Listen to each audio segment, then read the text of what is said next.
ان کی یوٹیوب پہ ویڈیو سب چڑھی ہوئی ہیں، آقا جی کے کتے ہیں وو وو وو وو. سر آپ ہنس رہے ہیں؟ یعنی یہ وہ نعرہ لگواتے ہیں، وہ کہتے ہیں آقا جی کے کتے ہیں، اور پیچھے جو نیچے والے ہیں وہ کہتے ہیں وو وو، وہ سکھاتے ہیں کہ آپ یہ کہو وو وو. تو نبی علیہ السلام کو تو یہ کتے پسند نہیں ہیں. وہ کہتے ہیں ہم عشق میں کہہ رہے ہیں کتا بڑا وفادار ہوتا ہے. اور پھر دلائل دیکھیں کیا دیتے ہیں، یہ بھی دیتے ہیں، بریلوی دیوبندی بھی دیتے ہیں. وہ کہتے ہیں جی سیدنا علی کے لیے حیدر کا لقب ہے کہ وہ شیر خدا ہیں، حمزہ ابن عبد المطلب کے لیے ہے وہ شیر خدا ہیں. تو اس کا مطلب جو ہے وہ مانوی تو نہیں ہے، یہ کیا گستاخی ہے، شیر کی تو دم ہوتی ہے. وہ صفت کے طور پہ بیان ہوا ہے شیر خدا، ٹھیک ہے. وہ کہتے ہیں استعارہ ہم کتے کے ساتھ کرتے ہیں، کتا بڑا وفادار ہوتا ہے. سر کتا وفادار تو ہوتا ہے لیکن کتا نڈس بھی ہوتا ہے. دوسرا آپ نے برا نہیں ماننا، آپ کے بیٹے کو ہم اگر کہیں نا شیر دا پتر تو آپ کو اچھا لگے گا، اور جو کتے دا پتر کہیے تھے استعارے کے طور پہ مدینے دے کتے دا پتر ہضم ہو جائے گا. مدینے کے شیر کا بچہ کہیں گے تو سب کو اچھا لگے گا. یا کوئی شخص کہ میں شیر دا پتر ہاں، اس کی بجائے وہ کہ وہ والا.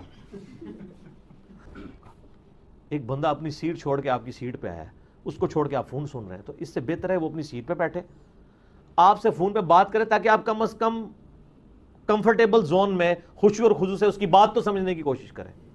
اور یہ تو بدتمیزی کی انتہا ہے کہ فون بھی نہیں آیا ہوتا، ایک بندہ بات کر رہا ہوتا ہے اور وہ بندہ اپنا وہ میسیجز چیک کر رہا ہوتا ہے، یہ وہ تھوڑی دیر بعد کہتا ہے ہیں، اور اگلے بندے کہتا ہے بھی بات ریپیٹ کر. کرے نا تو مارنی نہیں، بس انوائن کرنا کہ دل تے پہ کرتا ہے. میں آپ کو بتاؤں بعض بڑے بڑے یعنی وہ صحت مند لوگ ہوتے ہیں، وہ اپنا خون دیکھ کے بھی بے ہوش ہو جاتے ہیں. میں ایک دفعہ آپ کو مزے کی بات بتاؤں، یہ یعنی ہمارے جیلم میں بھی ویلفیئر ٹرسٹ بنے ہوئے ہیں جو جہاں بلڈ ڈونیٹ کر سکتے ہیں. تو میں نے اکثر بتایا کہ 4 مہینے میں ایک دفعہ بلڈ ڈونیٹ کرنا چاہیے، آپ کی صحت کے لیے بھی اچھا ہے اور ایک ثواب کا کام بھی ہے. تو میں ایک بلڈ بینک میں چلا گیا بلڈ ڈونیٹ کرنے کے لیے. تو اس نے نا جب وہ مجھے لگایا نا تو اس نے مجھے خون کی تھیلی تھی نا وہ اس نے بیڈ کے نیچے کر دی نا. تو میں نے کہا یار اس کو نیچے گھسیٹو سامنے رکھو. وہ کہتا ہے سر جی یہ تو لوگ اپنا بلڈ دے کے ادھر بے ہوش ہو جاتے ہیں. اس نے مجھے پھر پریکٹیکلی بتایا، کہتا ہے ادھر ایک بندہ ہے 6 فٹ کا اتنا موٹا تازہ بلڈ دینے کے لیے، کہتا ہے اس کو میں نے سوئی لگائی نا، جیسے ہی خون نکلنا شروع ہوا نا وہ خود بے ہوش ہو گیا اپنا خون دیکھ کے. ویسے زیادہ تر میں نے موٹے بندے دیکھے وہ کوئی موٹا غصہ نہ کھائے، دل ان کا بڑا نرم سا ہوتا ہے. تو وہ کہتا ہے جی سر اس دن سے پھر ہم یہ تھیلی چھپا کے رکھتے ہیں، اپنا خون اتنا نکلا ہوا بندہ تھیلی میں دیکھ لے تو یہ معاملہ ہو جاتا ہے. تو یہ عورت بھی وہی کرے کہ جن عورتوں کے بارے میں اکثر ہم خبروں میں سنتے ہیں کہ خاوند کے ٹکڑے ٹکڑے کر کے انہوں نے کھا لیے. اتنی کوئی طاقتور یہ سنا نہیں ہے آپ نے ایک عورت وہ ٹکڑے کر کے؟ تو اگر کوئی اتنی بہادر عورت ہے یہ ٹکڑے کرنے کی میں مذمت کرتا ہوں، تو وہی جانور کو بھی ذبح کرے جو اپنے خاوند کو بھی ذبح کر سکتی ہے. ہاں اکیلے نہیں کرتی لیکن پھر بھی وہ شامل تو ہوتی ہے نا. جی ٹھیک. اور میں بھی آج کل ایک آزمائش سے گزر رہا ہوں. میں وہ مارکیٹ میں آپ کو پتا ہے چوزے آئے ہوئے ہوتے ہیں نا جی، تو وہ بچے ضد کر رہے تھے تو ہم نے مارکیٹ سے چوزے خرید کے پال لیے. وہ آپ اگر 20 خریدیں تو 3-4 بچ جاتے ہیں. وہ اس لیے کہ وہ ریجیکٹڈ چوزے ہوتے ہیں، جو بیمار ہوتے ہیں تو وہ مارکیٹ میں آ جاتے ہیں، تو وہ پھر یا قسمت یا نصیب. حالانکہ میں نے ساروں کو ویکسین بھی کرائی، ہمارے گھر سے قریب ہی ہے ہاسپٹل جانوروں کا. تو اس کے باوجود وہ البتہ ان میں ایک چوزہ ایسا نکلا، مجھے چوزہ ذہن میں آ گیا، کل اس کو ہاسپٹل میں لے گئے. وہ چوزہ بڑا تو ہو گیا لیکن اس کے جسم پہ بال کوئی نہیں ہے. جیسے وہ یہ پیدا ہوتی ہے یعنی یہ جو چڑیا کا بچہ ہوتا ہے نا بالکل گوشت اس کا اس طرح وہ اتنا بڑا ہو گیا تو اس طرح ہی نظر آتا ہے. چاند ایک جگہ پہ تھوڑے تھوڑے بال نکلے ہوئے، بال ہے ہی نہیں ہے. میں بڑا پریشان. میں اب اس ڈاکٹر کے پاس گیا، میں نے کہا جی کوئی اس کو دوائی دیں، تو وہ کہنے لگا جی دوائی تو میں دوں گا باقی اتنی ریکوری اس کی نہیں ہوگی. تو اس نے وہ وٹامن کا وہ مجھے شربت لکھ دیا کہ صبح شام اس کو ڈراپ سے پلائیں. تو اور اس نے کہا جی اس کو باقی چوزوں سے، میں نے کہا باقی چوزے سے مارتے بہت ہیں کیونکہ ان کو وہ کہتے ہیں اس لیے مارتے ہیں کہ وہ چوزے سے چوزہ مارنے کے لیے تیار ہی نہیں ہے، کیونکہ چوزوں والی تو اس میں کوئی شکل ہی نہیں نظر آ رہی. تو اس کو اپنے خیر لادہ کر دیا.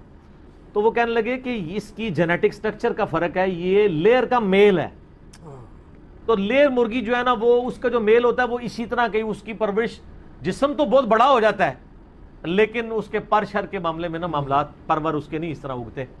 باقی وہ کہہ رہے جی آپ یہ وٹامن کے اس سے وہ جو بچوں کو وٹامن کا شربت لکھا جاتا ہے وہ اس نے کہا جی وہ ڈراپس میں نے خریدے جی جا کے, پھر وہ اس کو اب شروع کیے ہیں, دعا کریں معلوم کریں اس کے کیونکہ مجھے اب فکر لگ رہی ہے کہ سردیاں آنے والی ہیں. تو میرا بچہ کہہ رہا ہے اس کے لیے ایک سویٹر بھی بابا لینا پڑے گا ورنہ تو اس کو ٹھنڈ لگ جائے گی. تو میں نے کہا ہاں ٹھنڈ تو لگے گی, ظاہر ہے اس کے جسم پہ بال ہی نہیں, بالوں نے ہی روکنا ہوتا ہے نا ٹھنڈ کو. تو ہم کوشش کر رہے ہیں کہ تھوڑے بہت بال اس کے اگ جائے. آپ بھی دعا کریں, ہم بھی دعا کرتے ہیں. ٹھیک ہو گیا. 3-4 دن پہلے نا مجھے مفتی حنیف قریشی صاحب کا فون آیا حفظہ اللہ تعالی. مجھے کہنے لگے جی انجینئر صاحب مجھے باہر سے لوگوں نے کلپ بھیجا آپ کا, تو میری عادت ہے کہ میں پہلے تحقیق کرتا ہوں اس کے بعد کوئی رائے قائم کرتا ہوں. آپ نے یہ جملہ بولا ہے. میں نے کہا جی ہاں میں نے بولا ہے, لیکن اس کے ساتھ یہ چیزیں ہیں. کہتے نہیں یہ تو پھر آپ نے ٹھیک بات کی ہے, غلط بات تو نہیں کی ہے, یہ تو علمی بات ہے. تو میں نے کہا سر مسئلہ یہ ہے کہ علمی بات تو پھر کم لوگوں کو ہی سمجھ آتی ہے. تو میں نے کہا یہ میری مجبوری تھی بیان کرنا. کہتے نہیں انجینئر صاحب اس مسئلے میں کوئی مسئلہ, اگر آپ نے یہ ساتھ بولا ہوا ہے تو نہیں. تو میں نے کہا اب آپ ان علماء کو بھی پوچھیں جو لوگ آپ کو کلپ بھیج کے آپ کو یہ ابھار رہے ہیں کہ آپ میرے خلاف ویڈیو ریکارڈ کروائیں, تو خدا کے لیے پہلے ان کا میں نے اسی لیے آپ سے پوچھ لیا. تو شکر ہے انہوں نے پوچھ لیا, ورنہ اس کلپ کے ساتھ مفتی حنیف قریشی صاحب کی تصویر لگی ہونی تھی تھامنیل پہ. بچ گئی ہے نا تصویر لگنے سے, اب کسی اور کی لگے گی. تو دیکھیں فائدہ ہی ہوا ہے نا. اسی لیے سورہ حجرات میں آیا نا کہ اگر کوئی فاسق خبر لے کے آئے تو تحقیق کر لیا کرو, کہیں تم جہالت میں کسی قوم کو نقصان نہ پہنچا بیٹھو. آج تو اس سے بھی اگلا ورژن ہے, اپنے آپ کو ہی نہ نقصان پہنچا بیٹھو کہ تمہارے خلاف کلپ آ جائے. اور بخاری مسلم کی حدیث ہے کسی شخص کے جھوٹا ہونے کے لیے کافی ہے کہ بغیر تحقیق کے وہ سنی سنائی بات آگے کر دے. تو یہ اس طریقے سے ظلم کرتے ہیں. تو وہ شکر ہے انہوں نے